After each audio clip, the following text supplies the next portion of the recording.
Hello दोस्तों, आप सभी का स्वागत है हमारे यूट्यूब चैनल पर। दोस्तों, जो लोग रीट की तैयारी कर रहे हैं उनके लिए मैं पेडागोगी के इम्पोर्टेंट क्वेश्चन लेकर आया हूँ। इम्पोर्टेंट क्वेश्चन है, बहुत ही ज़्यादा इम्पोर्टेंट हैं, इनके एग्ज़ाम में आने की पूरी संभावना है। ठीक है, तो साथ ही हम आगे बढ़ेंगे।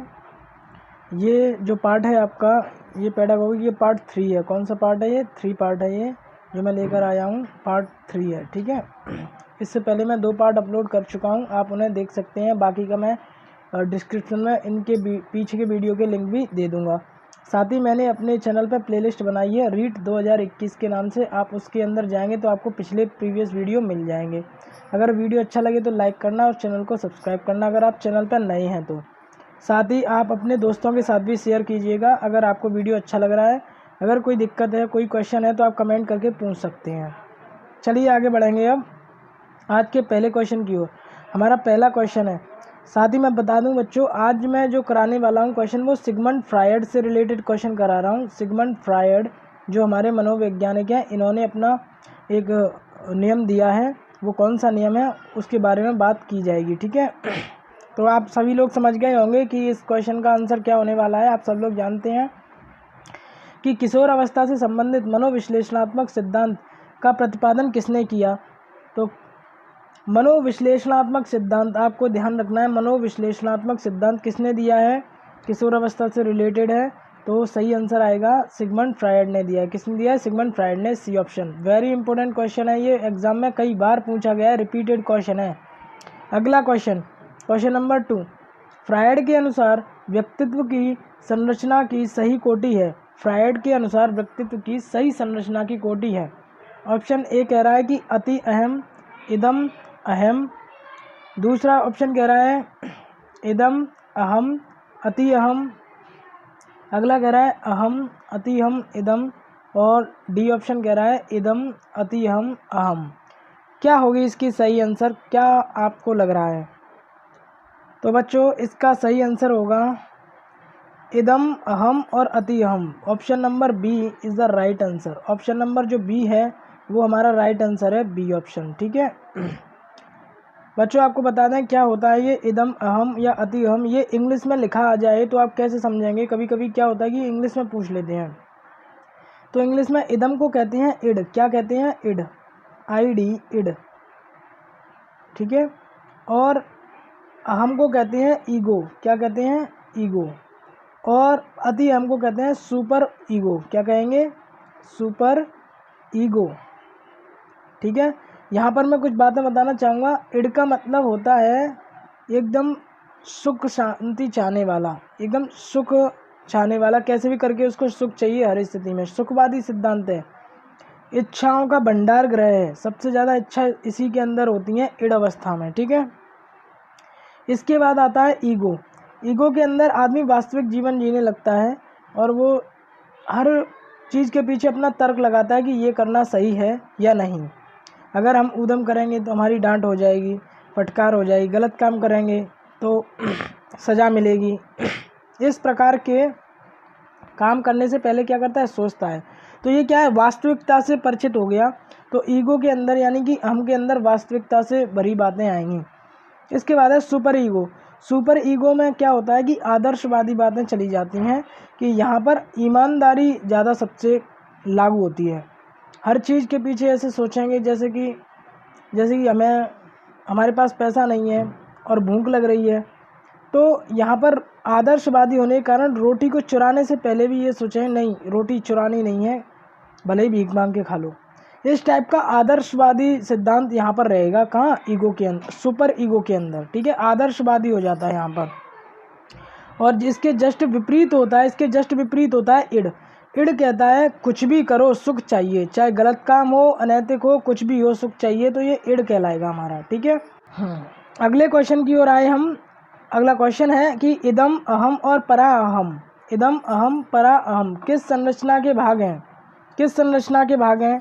तो ये बताइए, मन की संरचना के भाग हैं, व्यक्तित्व की संरचना के भाग हैं, या चेतना की संरचना के भाग हैं, या रचनात्मक मनोरचना के भाग हैं?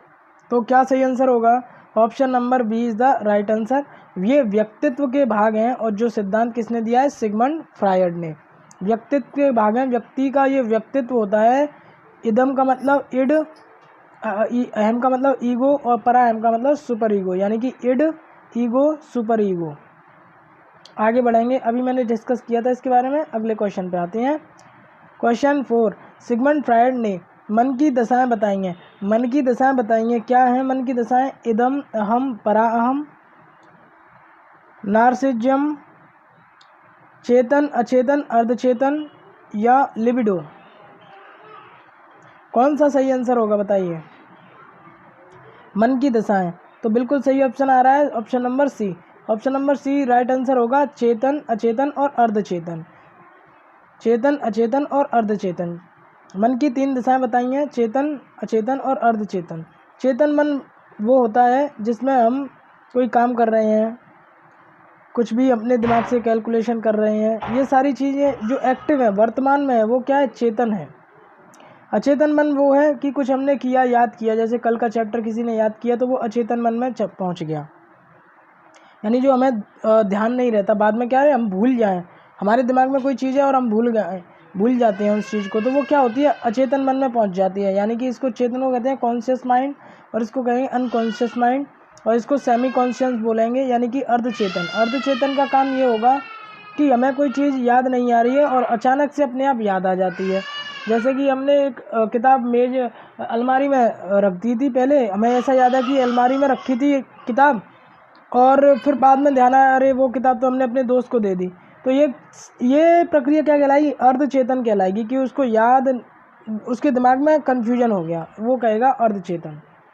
आगे अगला क्वेश्चन, जिन इच्छाओं की पूर्ति नहीं होती उनका भंडार ग्रह निम्न में से कौन सा है? जिन इच्छाओं की पूर्ति नहीं होती है उनका भंडार ग्रह कौन सा है? जी, तो इच्छाओं का भंडार ग्रह क्या होता है? आप जानते हैं इदम होता है। क्या? इदम। इदम का मतलब अहम, वो सॉरी इड, इड का मतलब इदम। तो इड के अंदर जो होती हैं वो इच्छाएं होती हैं, ठीक है, भंडार ग्रह होता है ये। अगला नंबर 6 कह रहा है कि किस अवस्था में व्यक्ति आक्रामक और धारणात्मक व्यक्तित्व विकसित होता है? किस अवस्था में ऐसा होता है? तो सिगमंड फ्रायड ने मनोलैंगिक विकास का सिद्धांत दिया था, जिसमें 6 अवस्थाएं उन्होंने बताई थी, सॉरी 5 अवस्थाएं बताई थी उन्होंने, जिनमें से गुदावस्था, मुखावस्था, लैंगिक अवस्था और अव्यवक्ता अवस्था बताई। इनमें से जो गुदी अवस्था है उसमें व्यक्ति का व्यक्तित्व कैसा हो जाता है? आक्रामक हो जाता है, धारणात्मक होता है, जो कि होता है 3 वर्ष तक के जो बच्चे होते हैं उनके अंदर ये होता है ऐसा, क्योंकि वो बच्चे बहुत ही आक्रामक होते हैं और धारणात्मक मतलब कि झट से धारण कर सकते हैं। यानी 3 वर्ष का जो बच्चा होता है वो जल्दी से जल्दी कैप्चर करता है चीज़ों को, कोई भी आप बोलोगे तो तुरंत उसको कैच कर लेगा। तो ये धारणात्मक अवस्था रहती है गुदी अवस्था में। किसमें? गुदावस्था या गुदी अवस्था। अगला क्वेश्चन 7वां सवाल कहता है कि सिगमंड फ्रायड की अनुशंसित से व्यक्ति की बनावट के अनुसार निम्न में से कौन सा मूलभूत तीव्र इच्छा के उठने के साथ ही तुरंत तथा अनैतिक रूप से सभी नियमों तथा जीवन की सत्यता तथा नैतिकता की अवहेलना करते हुए संतुष्ट करता है? ये क्वेश्चन इतना लंबा है, बहुत से बच्चे समझ नहीं पा रहे हों, लेकिन ये क्वेश्चन बहुत अच्छा क्वेश्चन बनाया है। इसमें सारी चीज़ें बोल दी गई हैं और आपसे आंसर पूछ लिया है। बस कहना ये चाह रहे हैं कि फ्रायड की अनुशंसित से व्यक्तित्व की बनावट के निम्न के अनुसार इनमें से कौन सा है वो सिद्धांत जो फ्रायड ने दिया है, जो बताता है कि व्यक्ति ऐसा करता है तीव्र इच्छा उठने पर चाहे कैसा भी काम करना पड़े उसकी इच्छा को उसे पूरा करना ही करना है। ये है इस क्वेश्चन का मतलब। अनैतिक रूप हो चाहे नैतिक रूप हो, सभी नियम टूट जाएं, जीवन की सत्यता और नैतिकता की अवहेलना हो जाए, कुछ भी हो जाए, उसे वही काम करना है।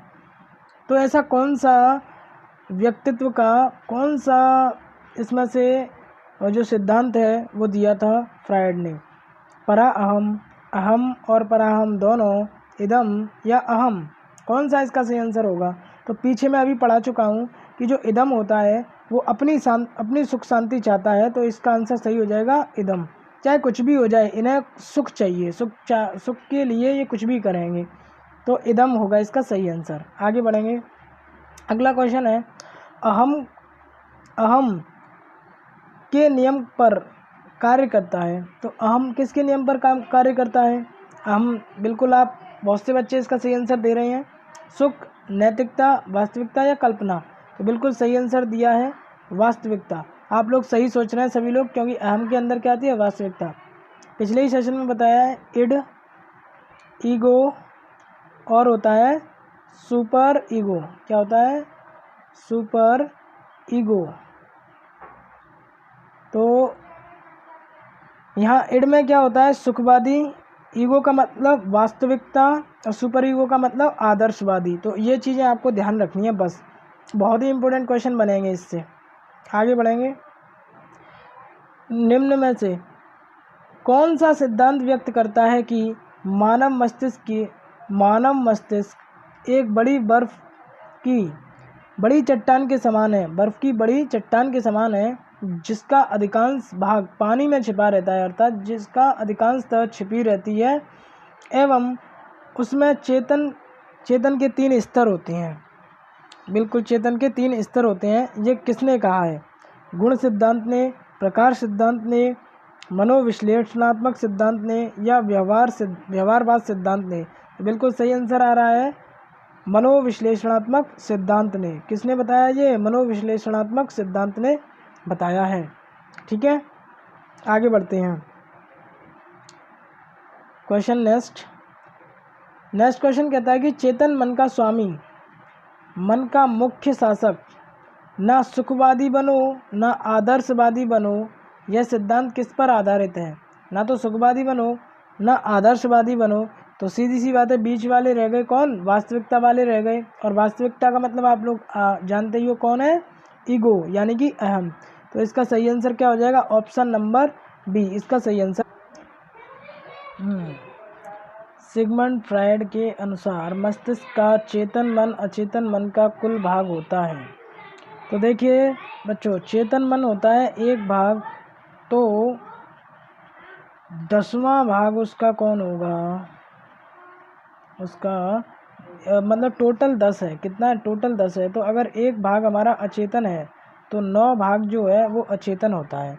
तो इसीलिए सही आंसर हो जाएगा डी, कि डी एक जो भाग है, एक भाग वो है हमारा चेतन मन। कौन सा है? चेतन मन। चेतन मन है एक भाग, 9/10 भाग है वो हमारा अचेतन मन होता है। समझ गए कि नहीं? इस तरीके से याद रखना है आपको। अगला क्वेश्चन, एक संतुलित व्यक्तित्व वह है जिसमें इदम एवं परम अहम के बीच संतुलन स्थापित किया जाता है। दूसरा, इदम एवं अहम के बीच संतुलन स्थापित किया जाता है। तीसरा, ये अहम एवं परम अहम के बीच में संतुलन स्थापित किया जाता है। और चौथा ये है कि मजबूत अहम को बनाया जाता है। तो इसका सही आंसर होगा इदम, और इसका सही आंसर होगा इदम और परम अहम को क्या बनाया जाता है? बीच में संतुलन, उनके बीच में क्या बनाया जाता है? संतुलन बनाया जाता है। यानी 12 का ऑप्शन नंबर ए, यही ऑप्शन सही होगा ए। क्योंकि इदम जो होता है फर्स्ट होता है इड यानी कि इदम, और लास्ट होता है सुपर अहम यानी सुपर ईगो। तो इन दोनों के बीच में संतुलन बनता है तो वास्तविकता आ जाती है। क्या आ जाती है? वास्तविकता, जिसको हम कहते हैं ईगो। समझ गए कि नहीं? अहम कहते हैं। तो इदम और परा अहम के बीच में संतुलन बनाया जाता है। अगला क्वेश्चन, निम्नलिखित में से कौन सा हमारे इंद्रिय सुख यानी कि इंद्रिय सुख की इच्छाओं का भंडार गृह है? तो इच्छाओं का जो भंडार गृह होता है वो हमारा होता है इदम हमारी इच्छाओं का भंडार गृह है। Option number C answer, option number A सही आंसर होगा। क्वेश्चन अगला, फ्रायड के अनुसार मूल प्रवृत्ति के 2 मुख्य प्रकार हैं। मूल प्रवृत्ति के 2 प्रमुख प्रकार कौन से हैं? तो इसका सही आंसर है इरोज और थैनेटोज। क्या है? इरोज और थैनेटोज। जो मूल प्रवृत्ति है फ्रायड के अनुसार वो 2 मूल प्रवृत्ति हैं, इरोज और थैनेटोज, जिसको हिंदी में कहते हैं जीजी विषा। हिंदी में क्या बोलते हैं इसको? जीजी विषा। क्या बोलेंगे? जीजी विषा। और थैनेटोज को बोलते हैं मुमूर्षा। क्या बोलते हैं? मुमूर्षा। जिजीविषा बोलेंगे और मुमूर्षा बोलेंगे, ठीक है। तो ये फ्राइड के अनुसार इतनी है, लेकिन वास्तविकता में मैकडूगल ने दी थी कितनी, 14 प्रकार की मूल प्रवृत्तियाँ बताई थी। आगे बढ़ते हैं। व्यक्तित्व का कौन सा भाग समाज के नैतिक मूल्यों और आदर्शों के आधार पर विकसित किया जाता है? तो आदर्शों के आधार पर, यानी कि समाज के नैतिक मूल्य और आदर्शों के आधार पर, आप समझ ही गए होंगे। बिल्कुल सही आंसर जाएगा ऑप्शन नंबर सी, परा अहम, यानी सुपर ईगो जो है वो किस पर आधारित रहता है? आदर्शवादी सिद्धांतों पर। अगला क्वेश्चन, कौन सा व्यक्तित्व का भाग तार्किक रूप से नियंत्रित है जो कि वास्तविकता के नियम पर आधारित है? आप लोग जानते हैं वास्तविकता के नियम पर कौन आधारित होगा? बिल्कुल सही बात है, अहम। अहम वास्तविकता के नियम पर आधारित है। इदम सुखवादी सिद्धांत पर आधारित है, इसे सुख चाहिए। और परा अहम आदर्शवादी है। कैसा है? आदर्शवादी है। आगे बढ़ते हैं। अगला क्वेश्चन, इदम का ईगो पर हावी होने की स्थिति में व्यक्ति कैसा हो जाता है? यानी इदम किस पे? ईगो पे हावी हो जाए। ईगो का मतलब क्या है? वास्तविकता। वास्तविकता है। ईगो का मतलब क्या है? वास्तविकता की हमें क्या करना चाहिए, क्या नहीं करना चाहिए, सारी चीज़ें हम सोचते हैं। लेकिन जब इसके ऊपर इदम हावी हो जाएगा, यानी कि सुखवादी सिद्धांत हावी हो जाएगा कि कुछ भी हो जाए मुझे चाहिए सुख, तो आदमी क्या हो जाएगा कि ये कुछ भी हो जाए इसको सुख चाहिए, इसको हावी हो गया इदम हावी हो गया। और ईगो यानी वास्तविकता ये कुछ कर नहीं पा रहा है, ये कहना चाह रहा है कि ना ऐसा ना करें, फिर भी करना चाह रहे हैं। तो ऐसे में आदमी क्या हो जाएगा? सुख चाहिए उसे, तो अपने वास्तविकता वाले सिद्धांत को कर नहीं पाएगा और सुखवादी सिद्धांत में पहुंच जाएगा। तो वो कैसे कार्य करने लगेगा? अनैतिक और असामाजिक कार्य में लग जाएगा। तो ये आप उसके लिए क्या होगा? एक बहुत ही बड़ा दुखद हादसा होगा, एक तरीके से अनैतिक कार्य करेगा। तो ये इसका ए ऑप्शन जो है वो करेक्ट जाएगा। अगला क्वेश्चन है, एक अलमारी में अमुक किताब नहीं पाते हैं, अलमारी से अमुक किताब नहीं पाते हैं और थोड़ी देर के लिए परेशान हो जाते हैं। फिर याद आती है कि उस किताब को हमने अपने मित्र को दे दिया था। ये अवस्था कौन सी अवस्था है? ये अभी मैंने पिछला उदाहरण भी दिया था क्वेश्चन का, तो आप बता सकते हैं चेतन मन, अचेतन मन, अर्धचेतन या इदम। इसका सही आंसर क्या होगा? बिल्कुल सही बता रहे हैं बच्चे, इसका सही आंसर हो जाएगा क्या? बिल्कुल क्या हो रहा है? इसका सही आंसर बताइए। बिल्कुल सही ऑप्शन आ रहा है, सबके आंसर सही है भैया। और इसका सही ऑप्शन होगा ऑप्शन नंबर सी, यानी कि अर्धचेतन। ये बात क्या है? अर्धचेतन की है। अगला और आज की सीरीज़ का लास्ट क्वेश्चन है ये हमारे लिए, जहाँ व्यक्ति की आवश्यकताएं, इच्छाएं, आकांक्षाएं जिनकी पूर्ति वास्तविक जगत में नहीं हो पाती, संग्रहित होती हैं। जिनकी पूर्ति हम नहीं कर पाते हैं वो कहाँ संग्रहित हो जाती हैं? Option number C is the right answer, अचेतन मन में चली जाती हैं। कहाँ चली जाती हैं? अचेतन मन। जिन इच्छाओं की हम पूर्ति नहीं कर पाते वो कहाँ पहुँच जाती हैं? अचेतन मन में पहुँच जाती हैं। तो दोस्तों ये थी हमारी सीरीज़ और आज के लिए इतना पर्याप्त है। रीट 2021 के जो क्वेश्चन है मैं कराने वाला हूँ आप लोगों के लिए। तो सभी से अनुरोध है कि अगर आपको ये वीडियो अच्छा लगा हो तो ज़रूर लाइक करें, शेयर करें अपने फ्रेंड के साथ और चैनल को सब्सक्राइब करें अगर आप नए हैं तो। और अगर आपका कोई क्वेश्चन है कमेंट कर सकते हैं। चलिए बहुत बहुत धन्यवाद वीडियो को देखने के लिए और अपनी तैयारी में लगे रहिए। All the best.